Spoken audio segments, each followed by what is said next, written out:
Imagine walking through the ancient streets of Rome. The marble temples rise above you. Senators in white togas debate in the Forum.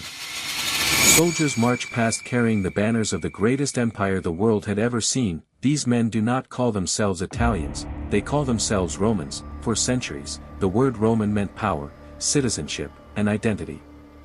It meant belonging to a civilization that ruled from Britain to Egypt, but today, the people living in Rome call themselves Italians. So when did this transformation happen? When did Romans stop being Romans, and become Italians? The answer is not simple. It took nearly 2,000 years of wars, invasions, cultural change, and political revolutions.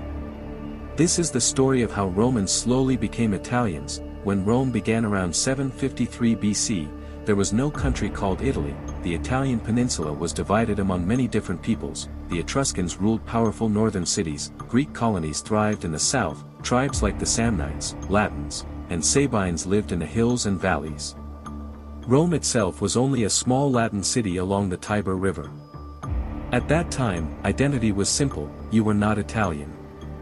You were Roman, Etruscan, Greek, or a member of your tribe. The idea of a united Italy simply did not exist. Over the next few centuries, Rome began to conquer its neighbors, first the Latin tribes, then the Samnites, then the Greek cities in southern Italy. By 275 BC, Rome controlled nearly the entire Italian peninsula, but something interesting happened. Rome did not destroy these peoples, instead, it absorbed them. Some cities became allies, some received Roman citizenship, others served in the Roman army. Slowly, different cultures blended together under Roman rule. People who were once Samnite or Etruscan began to call themselves something new. They became Romans. Being Roman was not about ethnicity. It was about citizenship and loyalty. A Roman citizen could live anywhere in the empire: Spain, Gaul, North Africa, even the Middle East, and many people outside Italy eventually became Roman citizens. In fact, by the year 212 AD, Emperor Caracalla gave citizenship to almost every free man in the Roman Empire. Suddenly millions of people were Romans, but something strange happened. If everyone was Roman, the word slowly began to lose its original meaning.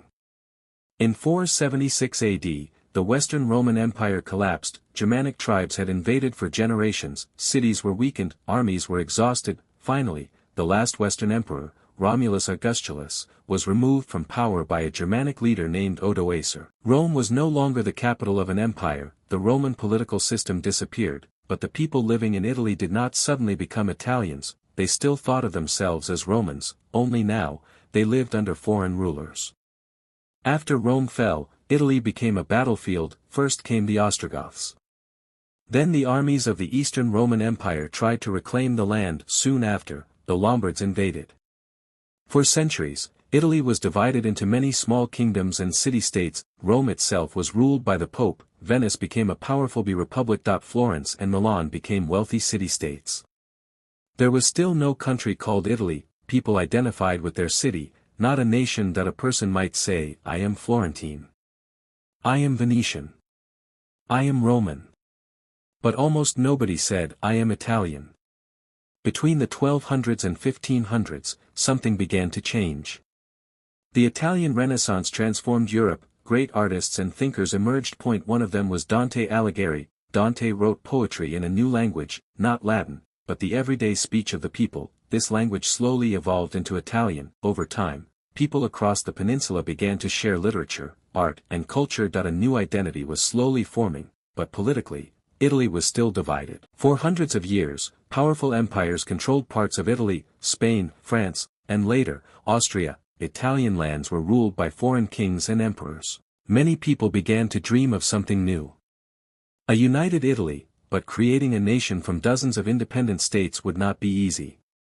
In the 1800s, a movement called the Risorgimento began. Its goal was simple but ambitious: unite the entire Italian peninsula into one nation. 3 men became symbols of this dream: the revolutionary Giuseppe Mazzini, the brilliant strategist Camillo Benso, Count of Cavour, and the legendary soldier Giuseppe Garibaldi. They inspired thousands of Italians to fight for unity.